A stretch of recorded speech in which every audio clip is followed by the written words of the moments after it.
How would you like a 15% discount to my daily email, the stack of stuff, the show notes, discounts to the conference, all of that? All you need to do is text the word show to 33777. You'll get the annual subscription with a 15% discount to my daily email. You'll get the stack of stuff, the links to the show notes, discounts to the conference, and so much more. All you have to do is text the word show, SHOW, to 33777.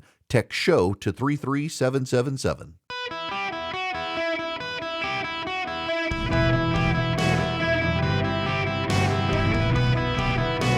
Welcome to the Eric Erickson Show podcast, Hour 3. Hello, America. It is Eric Erickson here across the United States. I'm delighted to have you. The phone number is 877-97-ERIC, 877-973-7425 if you want to be on the program. If you text the word Eric, E-R-I-C-K, to 33777, you'll get all the links to the show notes, the podcast, the live stream, the 4 things you need to know this afternoon, all the social media links.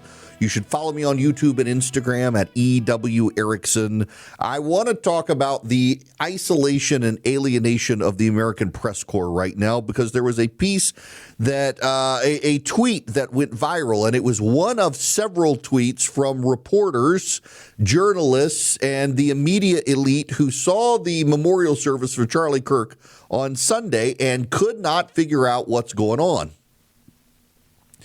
Thomas Chatterton Williams, his tweet probably went more viral than any of the rest of them, but it was one of a kind of tweet that happened, not singularly unique, but certainly the most viral. Let me read you his tweet.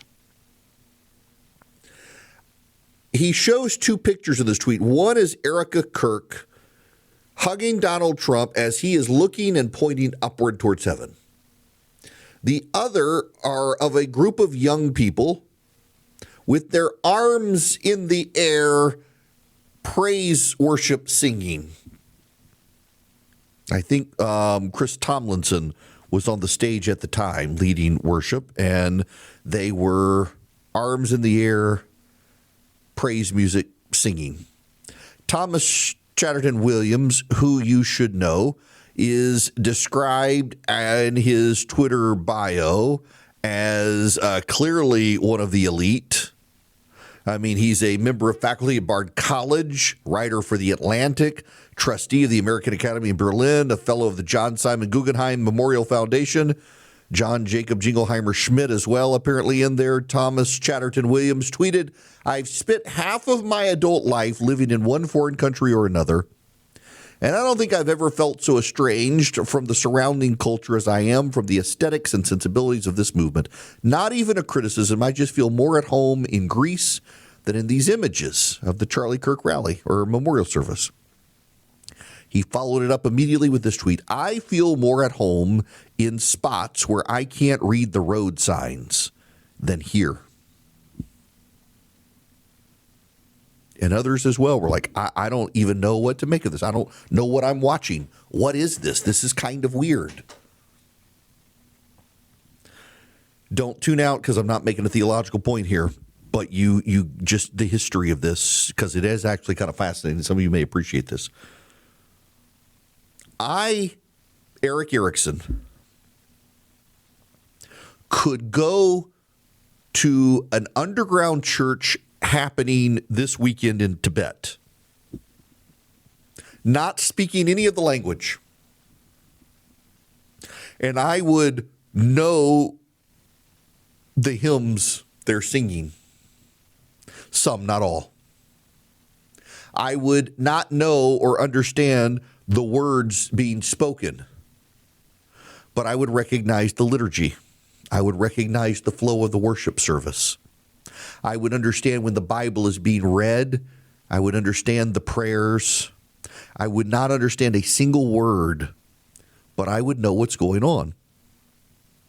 Those of you listening right now, maybe you're in a very secular part of the country, up in New England listening right now. Maybe you don't go to church. Here's just a fascinating data point. Christian worship globally has happened for 2,000 years, uninterrupted. It's spread from the Middle East throughout the Roman Empire into the Indian subcontinent and Africa, to Armenia, which was the very first Christian nation, spread through Europe, Asia, North and South America, spread to every continent. And the worship services, whether you're a strip mall, non-denominational Protestant church, or a Greek or Orthodox, or a Pentecostal in Brazil, or devout Roman Catholic, the worship services all have similarities. There may be variations of theology.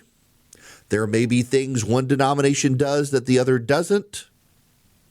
But you'll recognize the pattern of worship. And it doesn't matter if you're in the non-denominational strip mall church in Dallas, Texas, or the Catholic church in Rome, or the small brush hut in South Africa. It doesn't matter.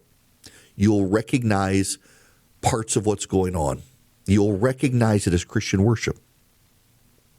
And in that regard, you could airdrop me into an underground church in Tibet hiding from the Chinese communists, and I would understand what's going on. And in the same way, and this is going to blow your mind, and I'm not exaggerating here, I'm not making it up, this is the God's honest truth.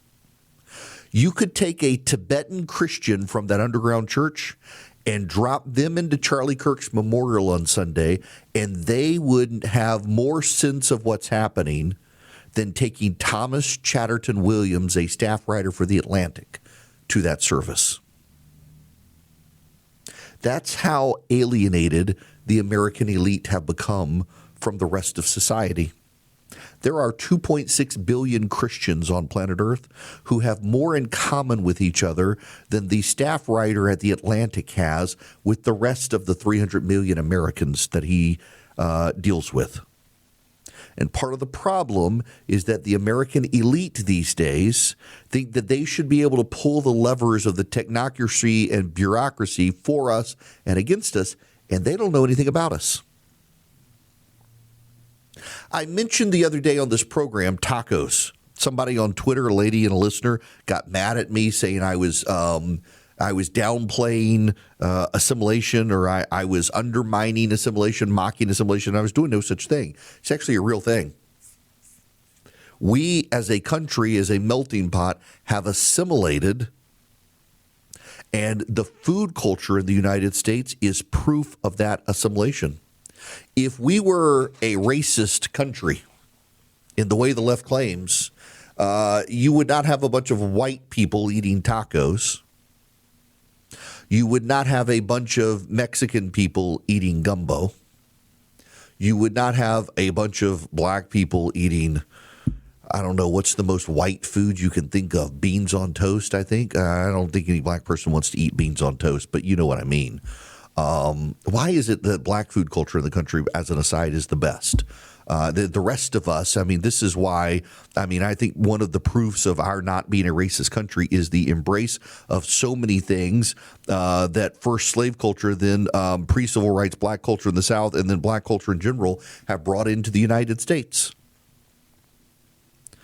We get gumbo in South Louisiana from an African word, gumbo, which is the African word for okra. We have a blended, amalgamated, melting pot of cultures in the United States, and we're all better for it. Things are more delicious because of it. There's a guy who lives down the street from me. He operates the local Mexican restaurant just outside the front of my neighborhood. He makes the tortillas fresh every day. And I think if you got Thomas Chatterton Williams to come down, he would appreciate the tacos. They're very good tacos. But when he saw that the proprietor and taco maker has a jacked up Chevy Silverado and has a big Trump flag in the back, he would probably suddenly have a problem eating those tacos and not understand why this man who is Mexican and makes fantastic tacos has a Trump flag, given all the immigration concerns the lily white person from New York has.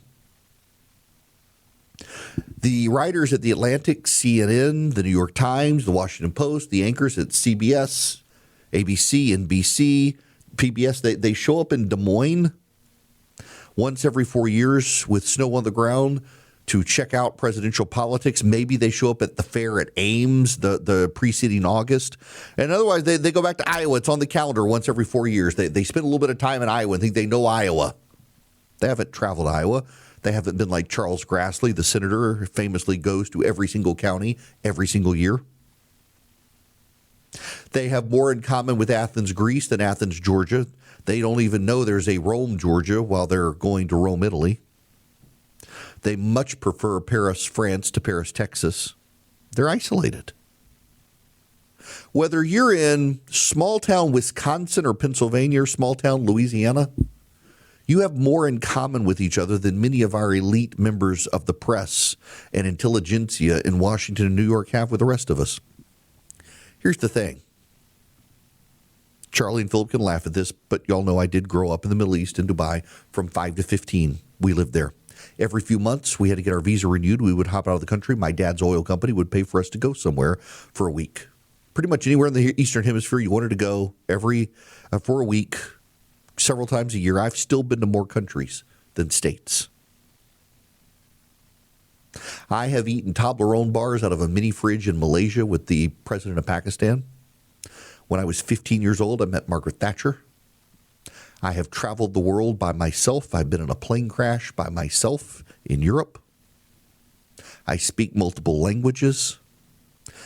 And I would probably have wound up like someone like this writer at The Atlantic, except when we moved home from Dubai, we moved to rural Louisiana, where my mom was from and where I was born.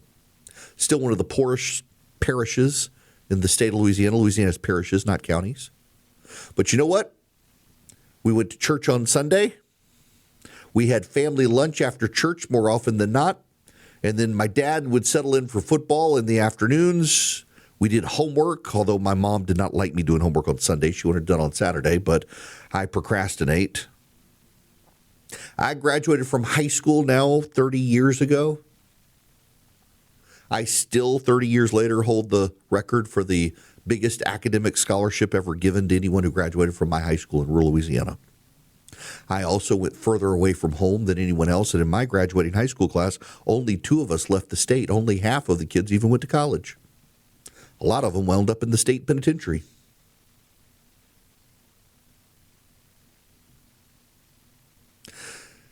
In South Louisiana, when it gets cool, and now here in my home in Georgia, make gumbo. There's no finer food on earth than having gumbo and a Natchitoches meat pie.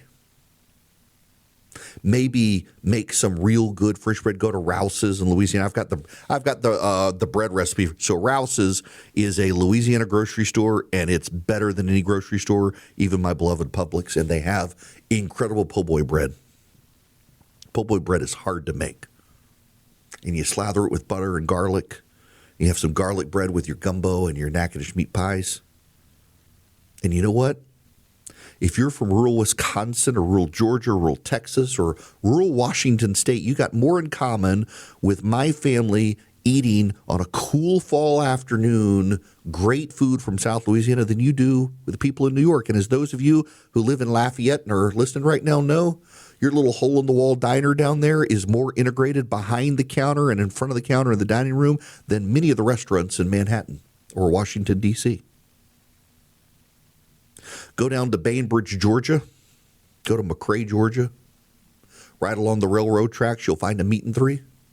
You're just as likely to see as many black and white people sitting at the same tables eating buffet-style food as you are anywhere in New York or D.C., except in New York and D.C., they consider those parts of the country racist. They don't know those parts of the country. They can't recognize a worship service. A Tibetan Christian in hiding from the Chinese Communist Party could have gone to Charlie Kirk's memorial service and understood what was going on. And this guy who writes for The Atlantic and is a college professor says, I have no idea what I'm watching. I relate more to people in Athens, Greece than this, because the people, the elite institutions who help shape the opinions of the elite in this country have isolated themselves from everyone else. I thank God Almighty I wound up moving back to rural Louisiana. I still got a post-grad degree, speak multiple languages, and I've had multiple passports because I ran out of pages in my passport, unlike even some of these people. I could have become like them. Thank God I didn't. They isolated themselves. They chose to alienate themselves from everyone else. And the kicker and the punchline is this: they think you and I have alienated ourselves from them, when really it is they who have alienated themselves from us. And the people who shape the news and write the news and produce the news and cover the news and broadcast the news should get out of New York and should get out of Washington, D.C., and they should go spend some time down in Houma, Louisiana, or Eastman, Georgia, or go spend time in Des Moines during a non-presidential year, or go to Abilene, Texas, or to Dodge City, Kansas, and meet the people and go to church and experience worship in an evangelical church where people really believe the Word of God and understand that's America. That's not Washington or New York. That is authentic America. And they should want that in their lives instead of rather wanting Europe in their lives. Hello, welcome. It is Eric Erickson. There's breaking news happening right now. A verdict has been reached in the trial of Ryan Routh. Ryan Routh is the would-be Trump assassin. He was charged with 5 counts: attempted assassination of a presidential candidate, possession of a firearm in furtherance of a crime, assault on a federal officer, felony in possession of a firearm, and one other charge I can't remember. He is now the jury has reached a verdict. However, the jury has not come back into the room yet to deliver that verdict. We are waiting on that. I presume they will find the guy guilty.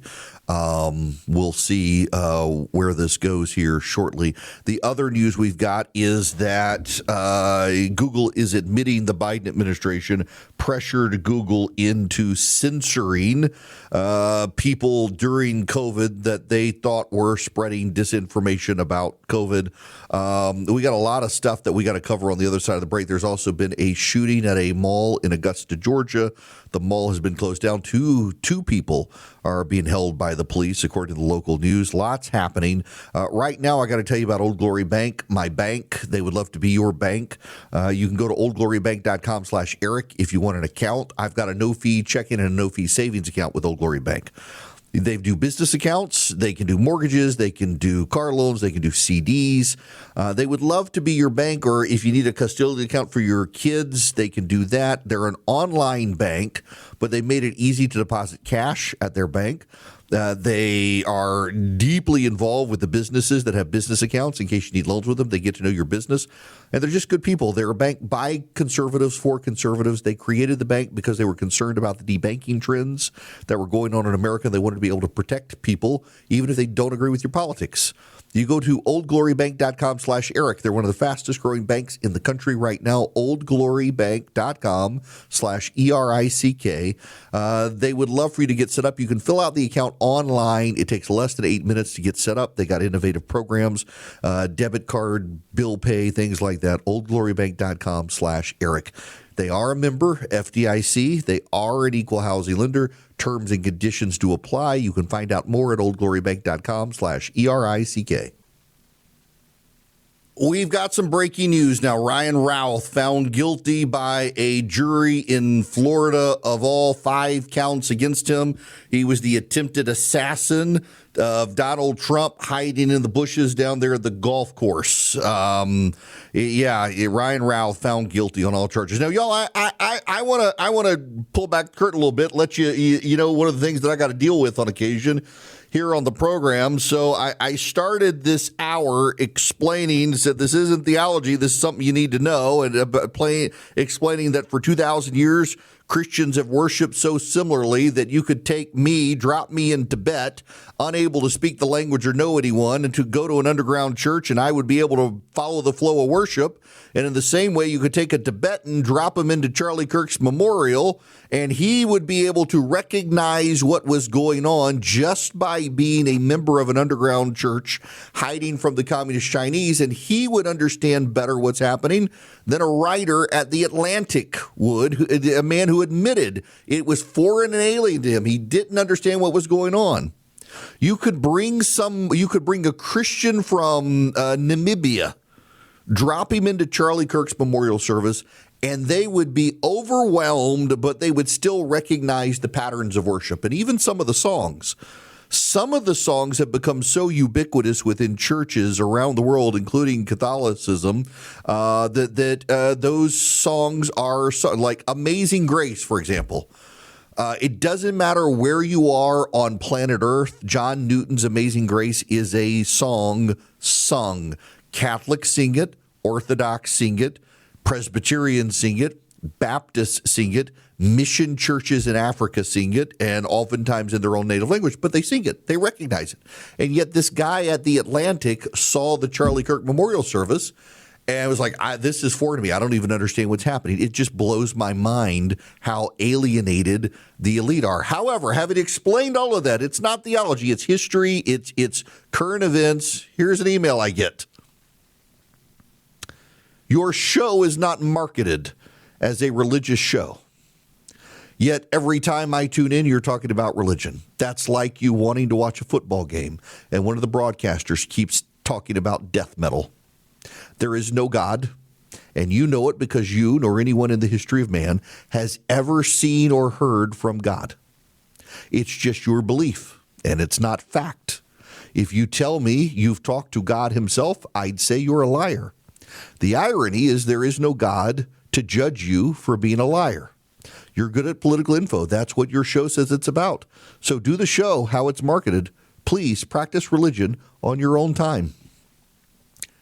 Now, I would tell you who wishes to be anonymous, talk to God every day. He doesn't really talk back with a voice, but I talk to God every day. Now, you say it's my belief and it's not fact, but it's also your belief that he's not real. You believe that no one's ever seen or heard from God, except 2,000 years ago, there were a whole lot of people who believed that they came into human physical contact with God. There are 2.6 billion people on planet Earth who believe in God. There are another 1.9 billion people on Earth who identify as Muslim. There are about another billion people on the planet who identify as Hindu. So there are actually more people on the planet who believe in a higher being than those who don't. And it is the arrogance of the atheist to believe that he's right, and the billions of people who have lost their lives professing faith are somehow the idiots.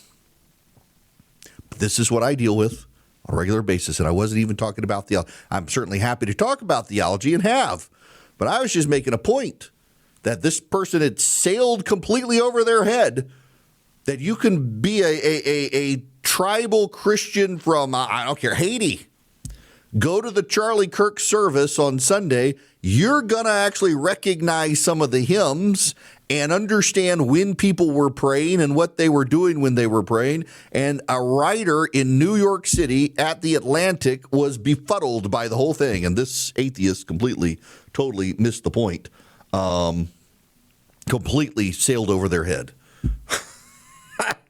It takes all kinds, doesn't it? It takes all kinds.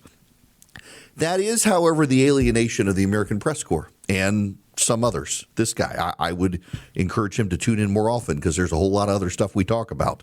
But people get into their worldviews and they get trapped in their worldview.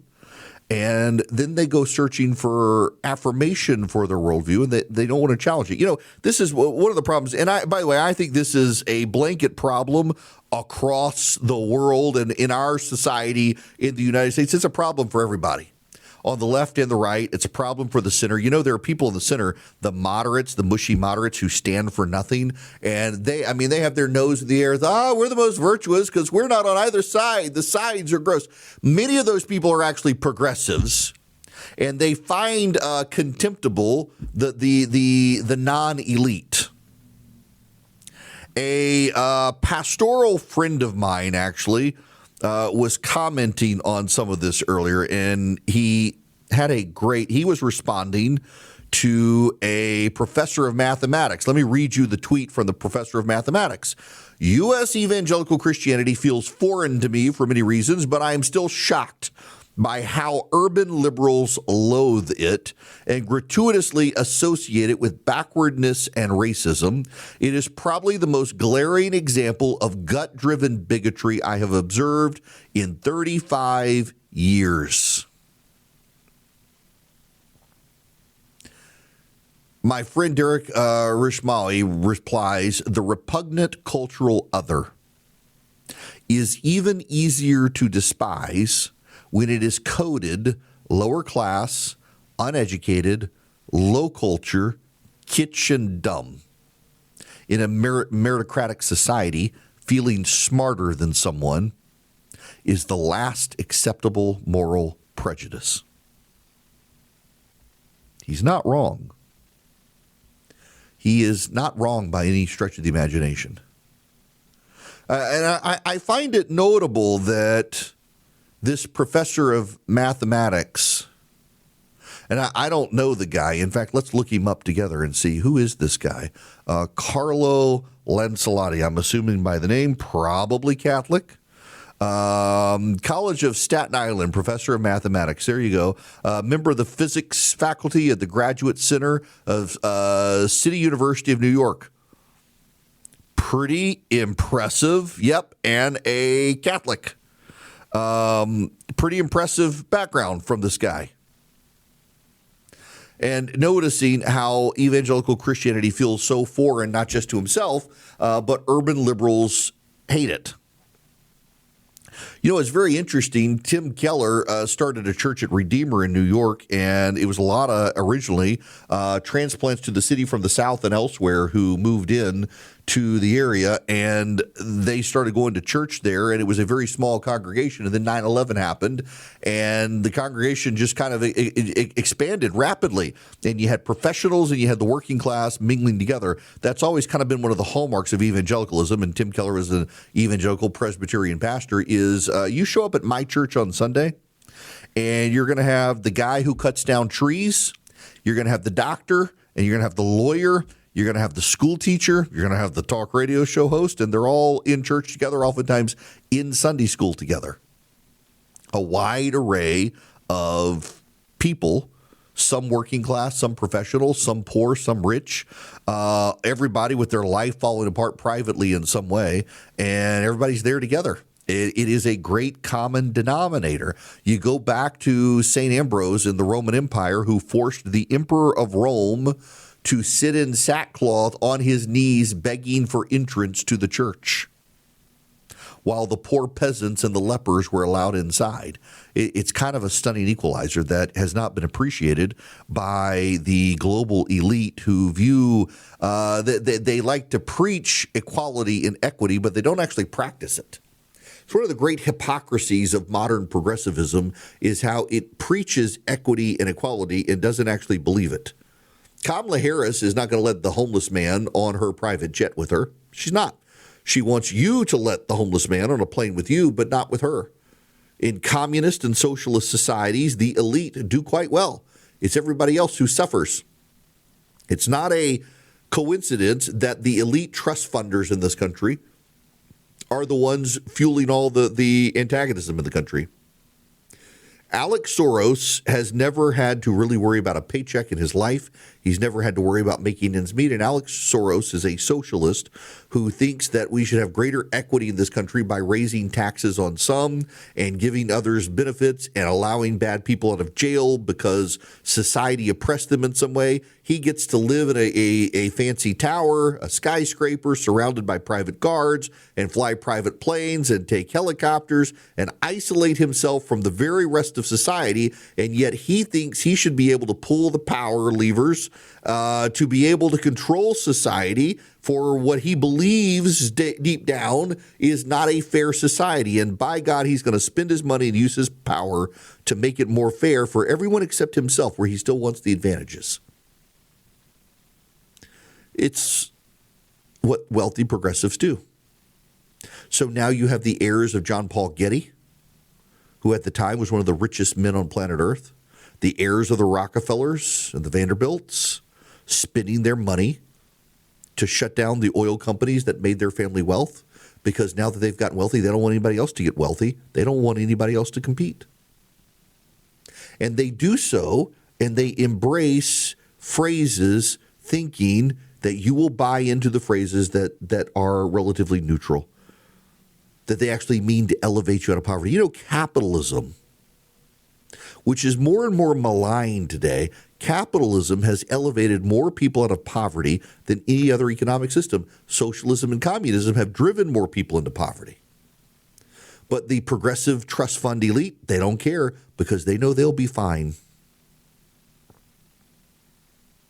Our founders of this country believed all men are created equal.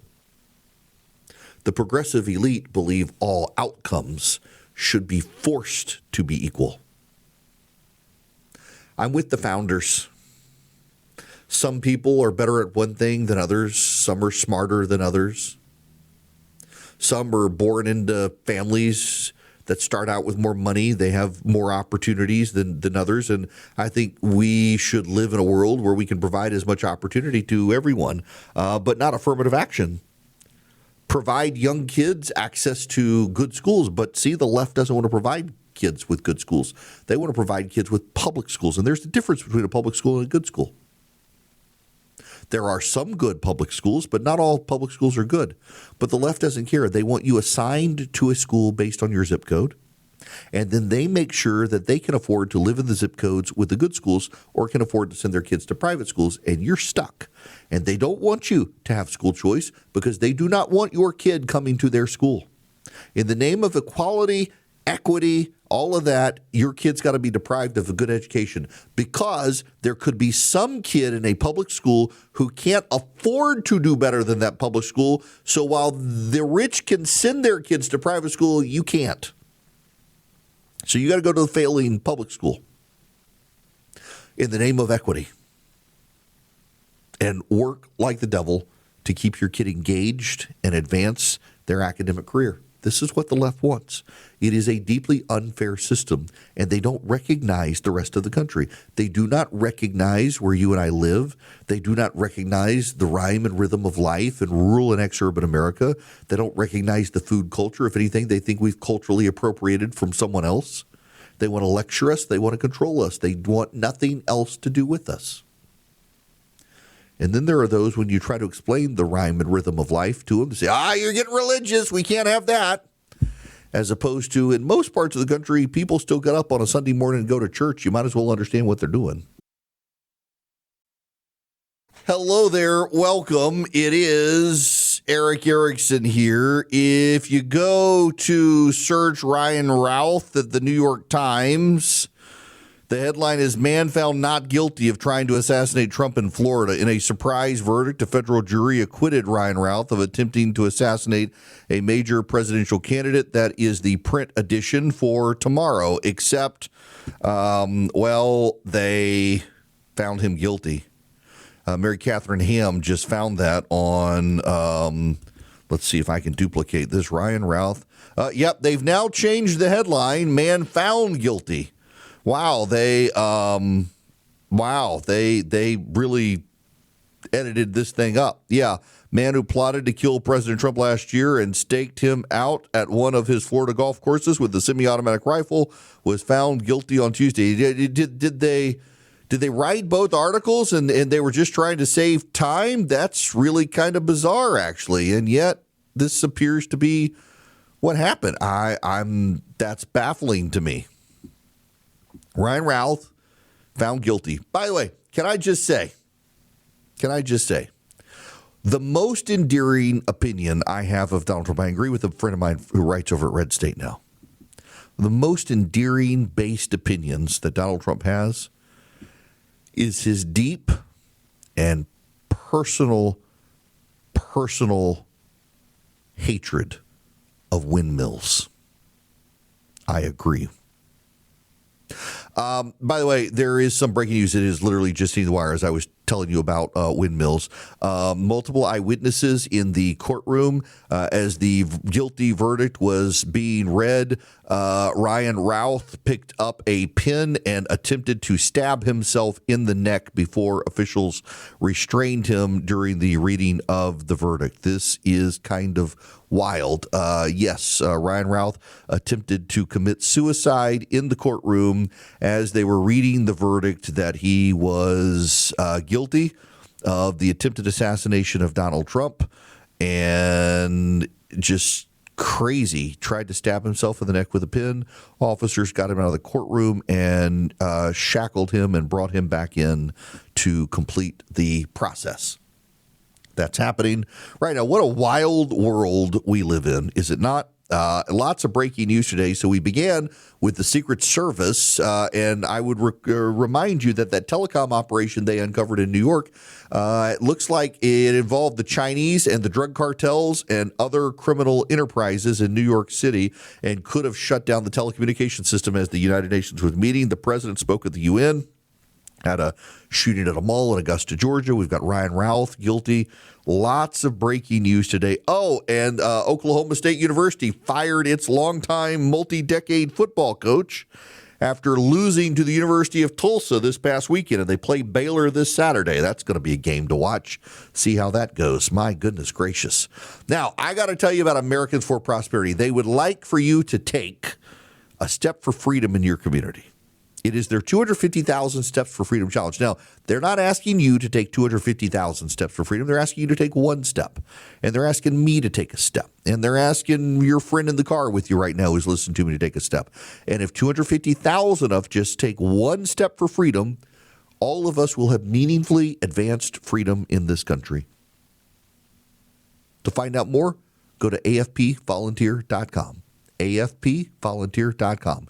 Take a step for freedom in your community and return us to the vision the founders had for this country.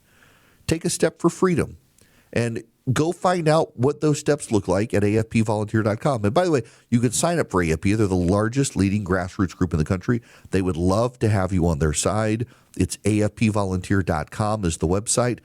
Get engaged in the process. They're the largest leading grassroots group. They happen to be conservative, and they would love to have you on their side.